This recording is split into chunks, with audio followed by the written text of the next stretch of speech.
Welcome back, guys. We got some fun stuff going on for Juju. She's going to be getting some shiny parts and an upgrade at the same time.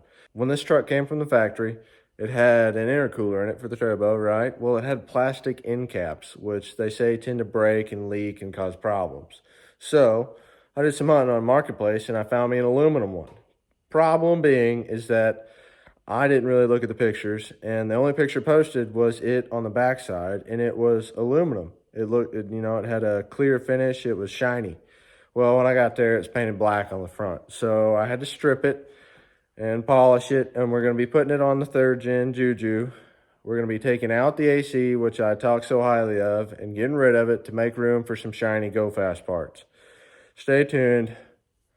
Let's get her done. All right, guys, here we have it. The intercooler's been sitting a while. The citric acid has done its thing.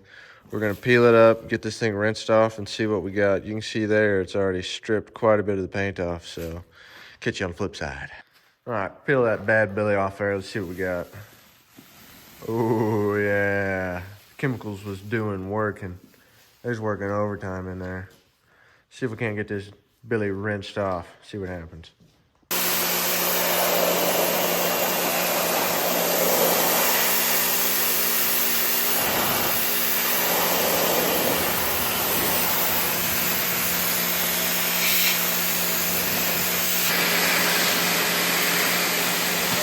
I got a sticker today. Got a fully polished damn Chrysler intercooler.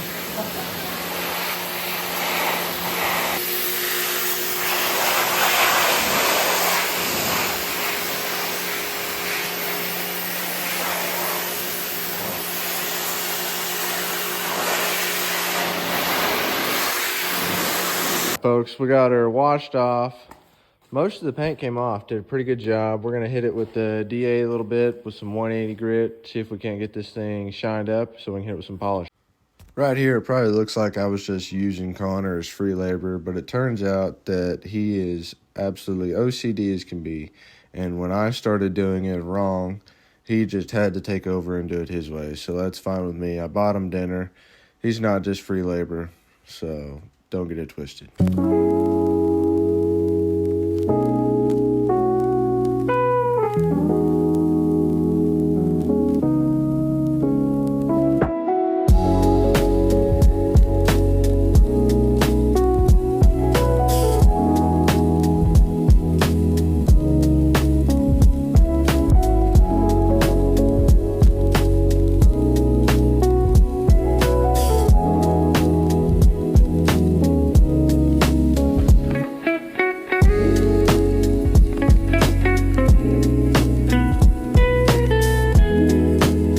Guys, I got Juju in here. I have the serpentine belt for trucks without AC.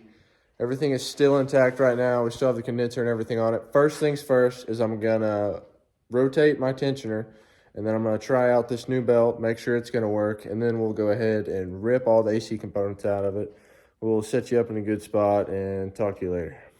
Just a little tip here. The new bolt hole for the tensioner location without AC, that hole is probably going to be gummed up with rust and all kinds of other things. So go ahead and run a tap into it. I believe it was a M10 1.5. Just run it in there, run it back out to clean out the threads. That way your new bolt goes in there real smooth like you ain't got to fight it. All right, guys. Here is our POV of our belt tensioner. So we're going to finger on it. That was our original location. If you'll notice to the left of it there, we have another bolt hole and another dowel pin location. So you just move it to the side and re-bolt it in that location, and that'll be where your tensioner goes for routing your serpentine belt without AC. We got the tensioner moved, belts on. Turns out I got the right one. We're gonna go ahead and start ripping out AC components because we don't need none of that where we're going. Get this crusty condenser out of here, and I will save these parts. I'm gonna plug off the lines, put them in storage just in case one day something on the dually breaks, need some parts, or I want to put it back on. So it's nice to keep everything. But we'll get rid of all this junk and clean up the engine bay quite a bit. Stand by.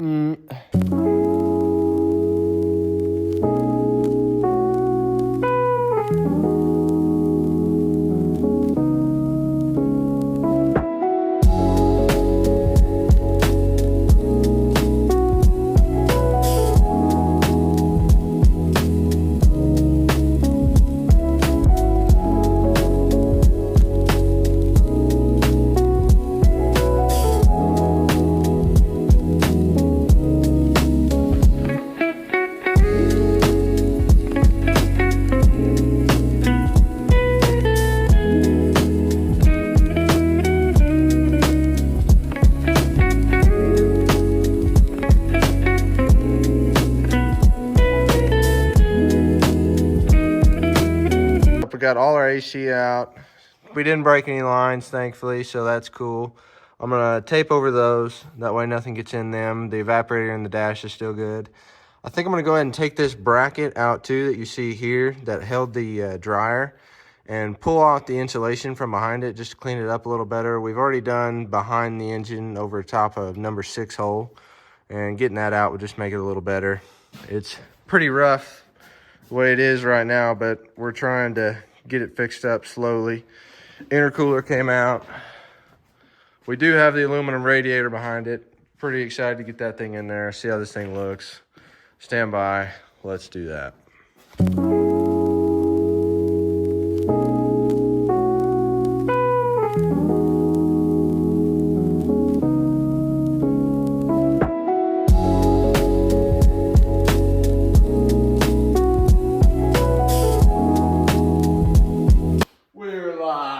Alright folks, we got our intercooler in here. It didn't turn out as good as what I wished. You know, I wished it looked just like I bought a Mishimoto and polished it.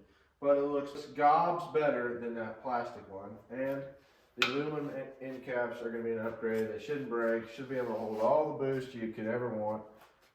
We ended up ripping out all the AC, took out the dryer, condenser, all that. Cleaned up a little bit. It still looks like a crazy man went in here and did stuff, but cleaned it up a little bit. We got our mass airflow sensor in there now, so that's going to be reading correct because you really need that. Yeah, so let me know what you guys think. This is just another option than buying a $600 intercooler, and it didn't turn out too bad. And you can see when you shut the hood, you can kind of see it back in there. It lets people know you got some lore, you got some horsepower under there. So we'll see you.